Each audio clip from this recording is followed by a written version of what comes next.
Iya, lanjutin yang tadi ya Pak ya. Jadi iya. Jadi di Kota Tarakan sendiri sudah dilakukan pemantauan terhadap 20 titik lokasi, itu rutin minimal 2 kali dalam setahun. Itu dilakukan oleh pusat melalui Kementerian Lingkungan Hidup dan kemudian juga DLH Provinsi dan DLH Kota. Itu kita melakukan di 20 titik lokasi itu yang mewakili lokasi-lokasi seperti muara sungai, terus kemudian lokasi pelabuhan, lokasi pemukiman nelayan maupun lokasi industri. Dan dari hasil pemantauan itu dilakukan perhitungan dan analisis menunjukkan bahwa kondisi kualitas laut maupun ekosistem di Kota Tarakan ini masih di dalam angka indeks kualitas air laut yang cukup baik, yang baik ya. Baik, saya koreksi, itu di angka 75,07, itu di dalam kategori baik dan masih di dalam baku mutu limbah lingkungan hidup yang baik ya. Jadi tidak, kalau dikatakan tercemar, kita tidak bisa mengatakan bahwa kondisi laut di Tarakan itu tercemar, karena berdasarkan pengujian itu sudah dilakukan dalam kategori baik. Kemudian kalau kita mengatakan tercemar itu harus dilakukan secara uji kimia, biologi maupun fisik yang tadi dihasilkan semuanya dalam kategori baik. Dan kemudian jika tadi dikatakan bahwa penyelenggaraan perlindungan dan pengelolaan mutu laut ini dilakukan oleh menteri atau gubernur atau dalam hal ini pusat atau provinsi, kemudian di mana ini letak tanggung jawab kota sendiri gitu kan? Kota di sini ada di dalam posisi di pencegahan, pengendalian. Jadi pencegahan di situ dalam hal pengendalian pembatasan pembuangan sampah plastik itu termasuk di dalam situ, di dalam PP 22 2021. Kemudian juga pembatasan dumping atau pembuangan, kemudian pembangunan sarana dan prasarana itu juga masuk dalam kategori hal yang harus dilakukan oleh kota. Dan jadi upaya-upaya pemerintah kota salah satunya melalui instrumen Perwali 9/2019 itu juga sudah mencakup di dalam upaya pembatasan sampah plastik yang dilakukan pembuangan di laut dalam hal pengendalian dan pencegahan itu. Sekarang saya ke Pak Ahmad. Gimana Pak Ahmad? Terima kasih Pak.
betapa daripada khusus Islam terbayang.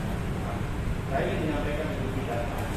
Salah satu memang penyumbang terbesarnya itu adalah botol air mineral.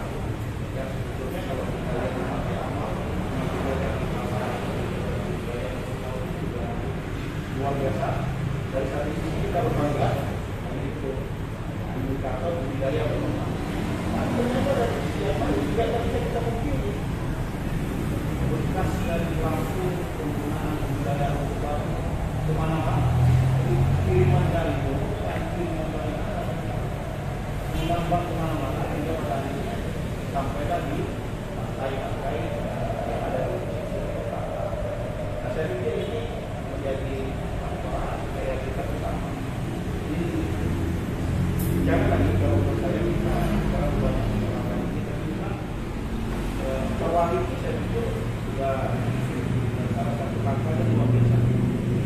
Bagaimana waktu Indonesia juga tinggal nanti support atau daerah-daerah tertentu yang memang kita akan menjadi penyumbang terbesar itu bisa kita dapat berjalan bersama.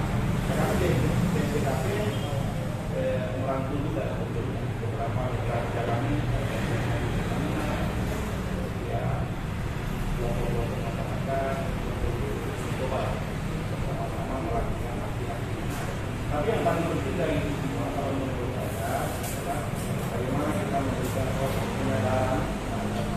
Kalau istilah media itu lakukan sampai masyarakat itu bilang bosan mendengar kita mengajak, kita memahami. Beberapa tempat juga memang sudah berkata-kata beberapa bawah kemudian beberapa teman kita selalu mengisikan pesan menjaga lingkungan, kemudian dalam aksi dan tugas dan bisikan juga akan kita melakukan pengawasan di cara pengelola perikanan, utamanya tidak limbah termasuk membuat sampah. Kami rasa itu sebagai pemantik dari kami bersepakat dengan ini harus kita selesaikan secara bersama-sama dan sudah saatnya kita memikir bagaimana mengantisipasi dari hulunya yang tadi banyak menjalani pelan-pelan hulunya kita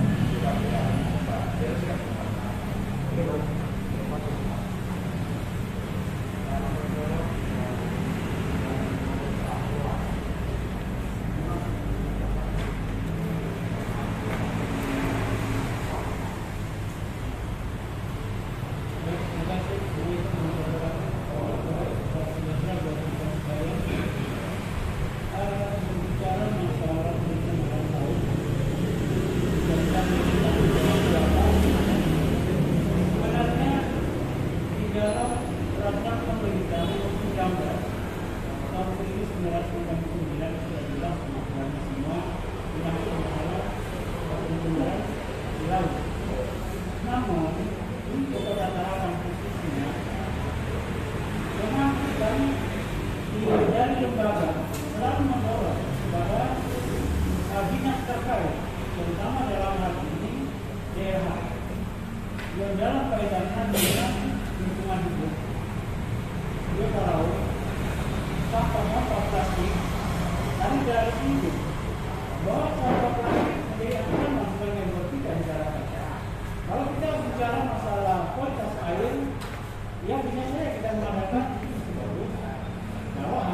Mendukung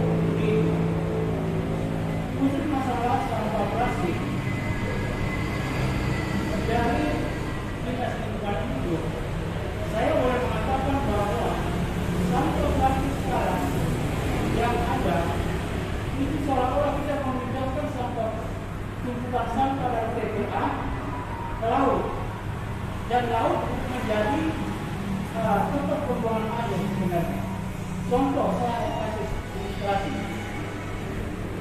Hampir tiap hari berkarung-karung sampah plastik diangkut ke Pantai Amal atau Tanjung Pasir.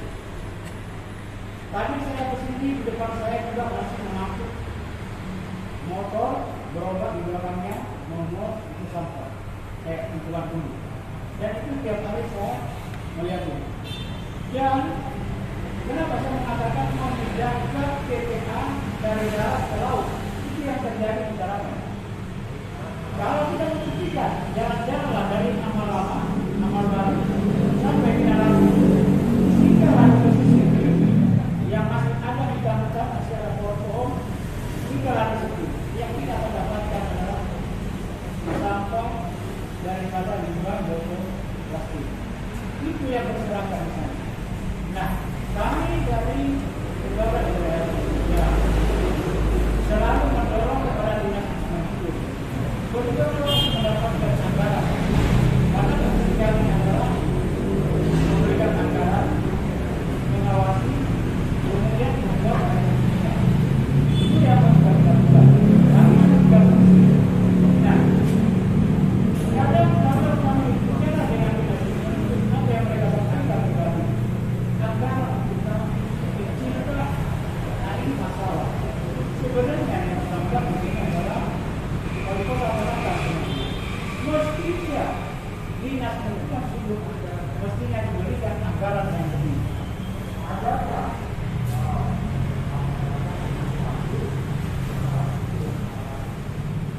ya untuk sementara selama ini kami akan berkomunikasi dengan dinas lingkungan hidup. Kami biasa yang kami mengatakan minta supaya diberikan anggaran, jangan hanya pendidikan yang tinggi, dinas DU yang lebih besar, sementara dinas lingkungan hidup masih dianggap bukan dinas yang perlu diperhatikan, perlu ditamakan. Padahal di kota Balikpapan kita kan perlu kebersihan, muaranya kesehatan adalah dari kebersihan, bersih ini baru orang sehat. Oleh karena itu, lingkungan hidup mestinya harus diberi prioritas untuk mendapatkan anggaran. Ini mestinya dilakukan oleh wali kota Balikpapan. Pak ini pernah nggak ada anggaran di Balikpapan? Ya, jadi menarik ini ya. Jadi diskusi kita pada sore hari ini. Jadi memang satu sisi tadi seperti bilang Pak Ahmadin ya, satu sisi sampah plastik bekas air mineral ini adalah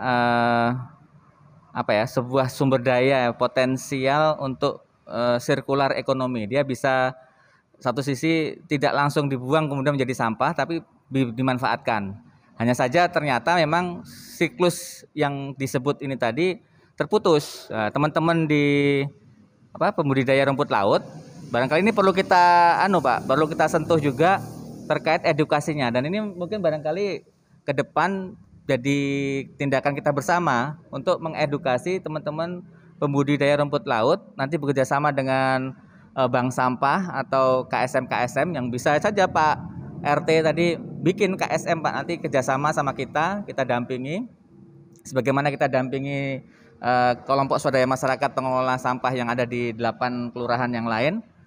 Dan di Tanjung Pasir itu sudah kita bangunkan kalau tidak salah depo juga ya, cuman itu belum dimanfaatkan secara maksimal. Nah itu sudah bisa nanti dengan dibentuk di RT 17 itu. Nanti apakah di sana kita bikin alat untuk merubah sampah plastik menjadi BBM atau mungkin dicacah sehingga bisa dijual lebihan lagi sehingga tidak mengotori. Jadi setelah dipakai untuk rumput laut itu tidak dibuang ke laut tapi ya diolah gitu. Nah, sehingga ini tadi bisa jadi sumber daya lagi gitu, tidak mencemari atau tidak bahasanya itu menjadi masalah baru gitu terkait dengan pemanfaatan sampah yang bernilai ekonomi. Kalau anggaran tadi Pak sebenarnya mekanismenya kita sudah tempuh ya. Cuman tahulah kita kan ada TAPD ya Pak ya. Kita dengan Pak Musta ini kalau di Dewan tuh sebenarnya saling support ya. Tapi begitu sudah di TAPD, apalagi ini masa pandemi, kalah kita. Tapi kami tidak putus asa. Kami sudah sama Mbak Dia apalagi ya. Ini tidak ada ya Mbak Dia kegiatannya ya. Saya masih mending ya, karena pelayanan pengelolaan sampah itu kita melekat itu selalu ada tempat kami. Meskipun untuk porsi-porsi yang sifatnya aksi-aksi kampanye seperti ini berturun drastis ya. Yang lalu kita misalnya ya nih, misalnya 100 gitu, sekarang cuma 5 gitu kan, 0, berapa itu, tidak sampai 10% ya. Tapi kita tidak, ya artinya itu tidak membuat kami tidak bertindak ya. Tetap kami beraksi.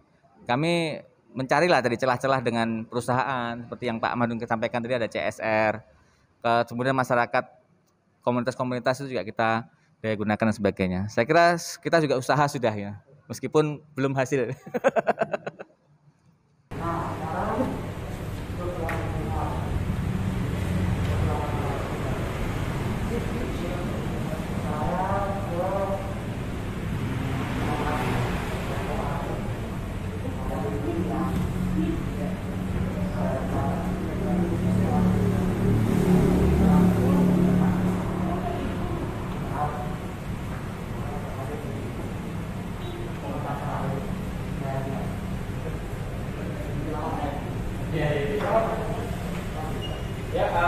Terima kasih. Assalamualaikum warahmatullahi wabarakatuh. Selamat sore. Nah, kelihatannya makin sore ini pembicaraan kita lebih hangat ini. Ya. Berbicara tentang tema kita kali ini, temanya memang cukup menarik. Kita sepakat ya bahwa laut tercemar ini ada tanda tanya besar di sini. Laut, tanggung jawab siapa? Nah, tadi sudah dipaparkan dengan baik bagaimana sebenarnya pencemaran itu menurut aturan, menurut peraturan pemerintah tentang pencemaran itu bagaimana. Jadi masuk atau dimasukkannya ya benda lain, zat lain yang akan mempengaruhi kualitas daripada air itu sendiri sehingga keluar dari peruntukannya. Nah, kalau kita berbicara tentang itu, sebenarnya indikatornya gampang sekali gitu ya. Jadi kebetulan saya dari orang perikanan, saya melihat ada indikator di depan mata yang tidak perlu riset besar ya, yang bisa kita jadikan patokan bahwa laut kita ini sudah tercemar atau tidak. Kita lihat sumber daya ikannya saja ya. Kalau kita berbicara ekologi, nah di laut itu ada mangrove ya, ada ekologi padang lamun, ada ekologi terumbu karang. Semua itu tempat berkumpulnya dan tempat mencari makan dan berkembang biaknya ikan. Oke. Nah, cara untuk mengetahui apakah laut kita ini tercemar atau tidak, lihat dari jumlah ikannya. Kalau dia jenis ikannya itu banyak, berarti laut itu masih bagus. Ya. Kalau jenis ikan di laut itu sudah berkurang, ya, sudah berkurang, berarti ada tanda tanya besar. Kenapa jenis ikan ini berkurang? Sekarang ini kita diuntungkan, di amal itu diuntungkan dengan rumput laut. Kalau tidak ada rumput laut, saya yakin ya bahwa jenis-jenis ikan di Tarakan ini, khususnya ini di wilayah Kaltara lah pada umumnya, itu sudah berkurang sekali, Pak. Ikan itu punya insting. Kalau dia tercemar, dia akan pergi ke tempat lain. Dia akan beruaya mencari daerah yang lebih aman. Ya. Tetapi kalau misalkan dia nyaman di situ, lingkungannya cocok, dia akan berkembang biak. Ada satu contoh yang saya ini. Waktu pertama saya datang di Tarakan ini. Bapak-bapak tahun 90-an, awal tahun 2000, kita masih sering dapatin kepiting rajungan. Ya. Portunus pelagicus yang panjang ininya. Sekarang saya tantang. Sekarang masih sering Kak kita lihat itu. Lobster dulu itu masih gampang kita dapat di amal di daerah ini. Sekarang susah. Jenis-jenis ikan itu banyak Pak yang sudah hilang. Ya, hilangnya ini apakah dia sudah tidak betah, atau dia pindah, ataukah dia mati. Nah, ini indikator bahwa ada tanda tanya, ada tanda seru, ya, ada peringatan dari alam, ya, bahwa kita pelan-pelan sudah ditinggalkan sama ikan nih. Ya, betul, kita punya negara ini negara maritim terluas, ya, wilayah laut kita luas. Sehingga itu banyak masyarakat yang mengatakan bahwa laut itu kan luas, buang sampah saja nggak masalah, luas. Dijadikan laut ini menjadi kantong sampah raksasa. Ya, ada buku pernah saya baca yang sangat bagus, ya, Falsafah Sains. Dia mengatakan bahwa apa yang akan kita berikan pada alam, maka alam akan menjawab dengan caranya sendiri. Ya, dia akan menjawab dengan caranya sendiri. Jadi kita kasih sampah, oke. Alam itu akan terima, laut akan terima sampah itu. Tapi nanti dia akan jawab dengan caranya sendiri. Apakah diberikan penyakit? Ya mungkin dengan penyakit udang itu, ya, penyakit pada rumput laut, penyakit pada manusia. Ya, saya baca di beberapa tulisan bahwa sampah paling terbanyak di laut 42% itu plastik. Yang sebagaimana kita ketahui bahwa sampah plastik itu tidak terurai. Iya, dia tidak akan terurai. Dan banyak penelitian membelah perut ikan, di dalam itu banyak serpihan-serpihan plastik. Iya, sudah banyak serpihan-serpihan plastik. Ini tanggung jawab siapa? Tanggung jawab kita semua.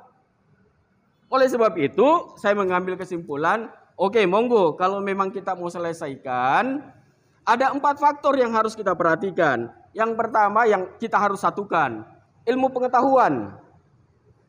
Kita duduk sama-sama, ya, orang yang punya concern terhadap lingkungan hidup, orang yang mengerti tentang ekologi laut, orang yang mengerti tentang pengolahan sampah, ya, kita duduk sama-sama cari solusinya.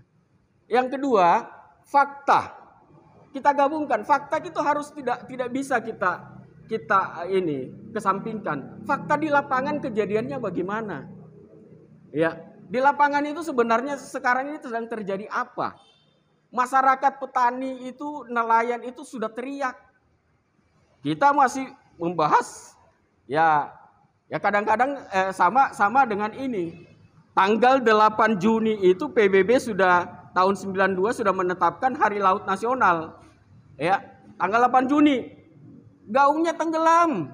Padahal kita negara maritim terluas. Ya kalah dengan isu politik di negara kita itu kan. Nah, harusnya kita negara maritim pada tanggal 8 Juni ini gaungkan besar-besar gitu. Ya, bergerak gitu, menyelamatkan laut. Karena tadi beberapa indikator yang saya sampaikan, sekarang ini ikan sudah mulai lambat laun meninggalkan kita. Ya, itu. Yang ketiga, jadi tadi ilmu pengetahuan, fakta di lapangan harus kita belajar dari fakta yang ada. Kita harus berani bercerita bahwa ini sudah rusak, ya. Yang ketiga itu adalah aturan. Nah, aturan kan banyak sudah, ya. Perwali tadi sudah disinggung, peraturan pemerintah sudah disinggung, bahkan peraturan pemerintah yang terbaru nomor 20 tahun 2021, ya. Itu yang terbaru. Sekarang ini Pak, limbah faba ya. Jadi batu bara, ya, pembakaran batu bara itu sudah tidak masuk dalam limbah B3 sekarang nih. Ya, sudah lepas dari limbah B3. Jadi faba ini ada yang fly ash itu yang terbang akibat pembakaran maupun yang mengendap di dasar tanah itu sudah tidak dianggap sebagai limbah B3 atau peraturan pemerintah yang baru. Ini juga masih perlu kajian yang lebih mendalam kenapa bisa begitu gitu ya. Nah, aturan. Nah, yang keempat yang terakhir adalah teknik penelusuran. Ya, teknik penelusuran. Kita lemah di situ. Petakan sumber masalah. Petakan sumber masalahnya di mana. Maaf di anggota dewan Pak, kalau udang di Tarakan ini masalah penyakit, ya penyakit. Sebenarnya tidak ada cerita penyakit udang itu kita obati di Tarakan. Silahkan panggil ahlinya yang paling jago. Saya sebelum saya mengajar, saya sudah 7 tahun Pak kerja di tambak intensif, dan saya tahu persis karakter udang gitu, dari beberapa ini. Saya masuk di Tarakan itu seakan-akan saya belajar dari nol. Sebenarnya penyakit di alam itu punya siklus, ada fase puncaknya Pak. Ada fase puncak, ada dia fase di mana titik terendah penyakit itu. Nah, itu kita harus petakan Pak, harus ada kajian dasar yang melihat gitu. Daerah Bulungan, bulan-bulan berapa kena penyakit. Daerah Mangkudulis, bulan-bulan berapa. Itu harus masuk datanya, semua masuk datanya. Nanti 3 tahun, 4 tahun kita lihat polanya. Apakah pola penyebaran penyakit di Tarakan ini sama setiap tahunnya atau tidak? Kalau sama, putus rantai ininya Pak. Keluarkan peraturan gubernur sekali kalau perlu. Bahwa pada bulan-bulan sekian jangan tanam udang, bandeng aja semua, putuskan rantai ininya, sama dengan isolasi mandiri. Ya, corona ini diputuskan dengan itu. Karena sifat penyakit itu begitu di alam. Putuskan rantainya dulu, keluarkan peraturan. Seragam, jangan tanam udang dulu pada bulan-bulan di mana puncak penyakit itu ada di alam itu tinggi. Nah, itu baru. Makanya saya bilang juga masyarakat ini kan belum ada bukti. Nah, Hanya menduga-duga saja. Iya. Persoalan tidak ada bukti. Semua orang berpendapat bahwa ini barang ini. Jadi tidak ada buktinya juga. Jadi bukan berarti saya mengatakan bahwa pencemaran itu yang menyebabkan penyakit udang. betul. Tidak ada demikian. Iya. Karena tidak ada basic science, Pak. Tidak ada. Kita ini terlalu banyak menduga-duga. Ya, padahal barang ini semua bisa diukur. Penelitian ilmiah tidak ada. Iya, hasil penelitian tidak ada, Pak. Penelitian yang kontinu. Ya, jangan kita penelitian 1-2 kali ngambil sampel kita langsung, oh ini tercemar. Tidak bisa, Pak. Ya kan? Kita harus mempelajari pola arus, bagaimana siklus penyakitnya. Itu harus kita pelajari semua dulu. Dalam 1 tahun itu, ya, dalam 1 tahun 12 bulan itu kapan sih sebenarnya puncak-puncak ini? Tahun pertama, tahun kedua, tahun ketiga. Kita lihat polanya gitu. Apakah ini trennya sama atau tidak? Ya. Kalau misalkan memang trennya sama, ya sudah kita godok sama-sama, buat peraturan, hindari gitu.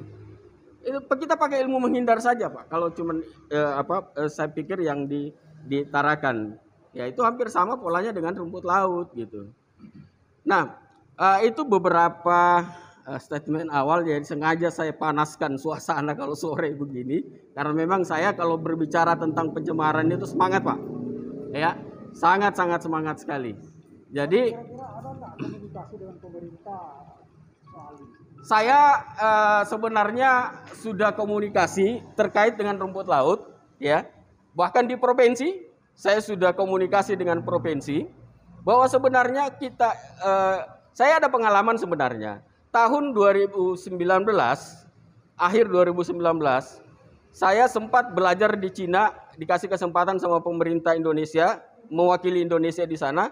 Kami beberapa kali kunjungi universitas, beberapa perusahaan, mereka semua berangkat, Pak, dari basic data itu. Mengambil keputusan itu dari basic science, Pak. Jadi tidak menduga-duga lagi. Nah, itulah yang setelah saya kembali, saya coba tawarkan ke pemerintah daerah, ke provinsi. Saya mengajak beberapa ahli penyakit yang dari Unhas. Saya ajak teman-teman dari dinas kelautan Takalar, untuk saya bilang bantu saya memetakan penyakit yang menyerang rumput laut. Saya butuh 3 tahun, saya bilang, supaya trennya itu kita bisa lihat. Ya, apakah itu pencemaran nanti? Nah, ini teknik pemenelusuran ini. Apakah itu pencemarannya dari mana? Nanti akan ketahuan, ya. Kita tidak boleh tuduh sembarang gitu ya. Ya. Misalkan perusahaan ini terindikasi misalkan ada pencemaran jenis A misalkan. Yang buang jenis A ini siapa? Kan bisa ditelusuri, Pak. Ini gampang dapatnya. Ya kan? Ada berapa sih misalkan perusahaan yang ini Kalau tidak, limbah domestik ini bagaimana gitu sumbangsinya? Jangan kita tuduh perusahaan ternyata sumbangsi yang terbesar limbah domestik gitu. Perusahaan yang kita salahkan gitu. Ya kan? Tidak boleh. Jadi harus ada data yang kuat, data riset yang akurat, baru kita mengambil kesimpulan. Saya kira begitu, Pak. Terima kasih. Kita mendengarkan penjelasan dari beberapa narasumber tadi mengenai sampah dan juga pencemaran laut. Sampah plastik ini memang persoalan tidak masyarakat tapi juga secara nasional. Sampah plastik menurut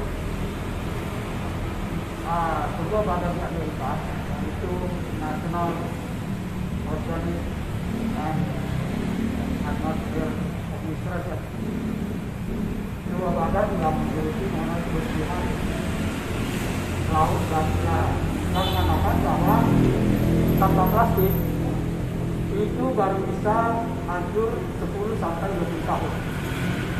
Bahkan aluminium disebutkan di sini bahwa baru akan bisa hancur 80 sampai 100 tahun. Ini luar biasa. Ada lagi yang mengatakan bahwa untuk rokok saja butuh waktu 20 sampai 50 tahun baru bisa hancur. Karena itu sebuah bangsa yang beradab adalah mereka yang disiplin terhadap peraturan, termasuk peraturan itu tidak membuang sampah sembarangan. Terima kasih. Sampai jumpa.